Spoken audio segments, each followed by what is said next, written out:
কখনো কেমন হয়েছে যে আপনি বাসে করে কোথাও যাচ্ছেন এবং সেই বাসটা হঠাৎ করেই দুর্ঘটনার কবলে পড়ল।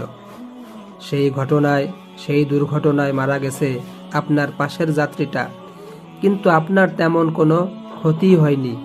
হয়েছে এরকম, দূরের যাত্রার বিরক্তি কাটাতে একটু আগেও দুজনে পাশাপাশি দিব্যি খোশ গল্প করছিলেন, কিন্তু কয়েক মিনিটের ব্যবধানেই আপনার পাশের সেই সহযাত্রী এখন মৃত আর আপনি জীবিত রয়ে গেলেন। এই দুর্ঘটনায় কিন্তু আপনারও মৃত্যু হতে পারত। পাশের সহযাত্রীর মতো আপনিও কিন্তু লাশে পরিণত হতে পারতেন। আপনার নামের পাশে আহত শব্দের বদলে শোভা পেত নিহত শব্দটি। কিন্তু আল্লাহ সুবহানাহু ওয়া তাআলা আপনাকে বাঁচিয়ে নিয়েছেন। চাক্ষুষ এই ভয়ানক দৃশ্য অবলোকন করিয়ে আল্লাহ আপনাকে পরীক্ষা করেন। তিনি দেখতে চান যে আপনি এই দৃশ্য থেকে শিক্ষা নেন কিনা, তার শুকর আদায় করেন কিনা, তার অবাধ্যতা থেকে ফিরে আসেন কিনা। তিনি দেখতে চান এই মৃত্যুর দৃশ্যটা আপনার হৃদয়ে কতটা প্রভাব ফেলে, আপনার বোধোদয় ঘটে কিনা।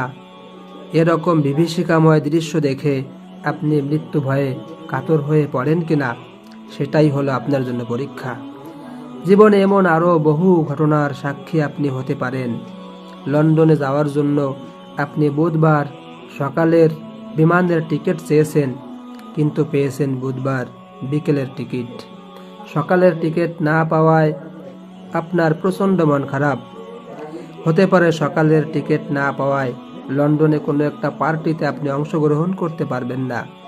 হতে পারে ম্যানচেস্টার শহরের কোনো এক মনোজ্ঞ অনুষ্ঠান আপনি মিস করবেন। অস্বাভাবিক নয়, কিন্তু সকালের টিকিট না পাওয়াতে একরাশ দুঃখ আর মন খারাপ নিয়ে টিভি খুলে যখন দেখতে পেলেন লন্ডনের উদ্দেশ্যে যাত্রা করা সকালের নির্ধারিত সেই ফ্লাইট ক্র্যাশ করেছে এবং নিহত হয়েছে বিমানের সকল যাত্রী, তখন কেমন লাগবে আপনার বলুন তো? মিস হয়ে যাওয়া ম্যানচেস্টারের ওই মনোজ্ঞ অনুষ্ঠান কি আপনার প্রাণের চেয়েও মূল্যবান? সকালের ফ্লাইট মিস হয়ে যাওয়ায় আপনার কি তখনও মন খারাপ থাকবে, আফসোস হবে?